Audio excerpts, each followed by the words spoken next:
foothills of the Pyrénées in southwestern France lies Jurançon, famous for its wines. Difficult to imagine this idyllic spot is soon set to become a key player in the fight against climate change.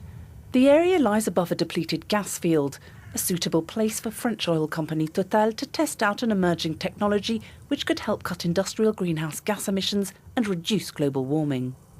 We're above the Russe gas field, which has produced gas since the 70s. Now there's no more gas, so we're going to pump CO2 into the depleted field, thousands of metres underground.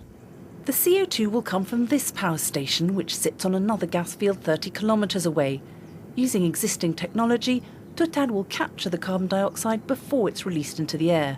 The gas will then travel through the pipelines, which were once used to transport gas, and pumped back into the depleted gas field dozens of kilometres away from there. The CO2 will travel at low pressure through this pipe to the well, where it will then be compressed and injected into the ground.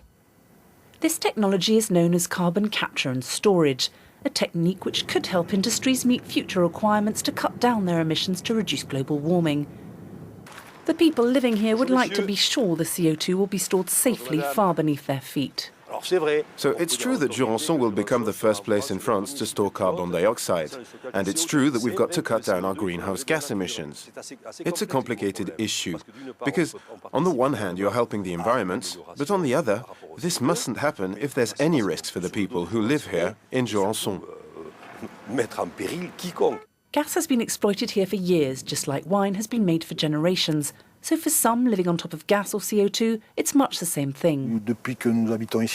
Ever since we've been here, and I was born here, we've lived with pipelines and gas production.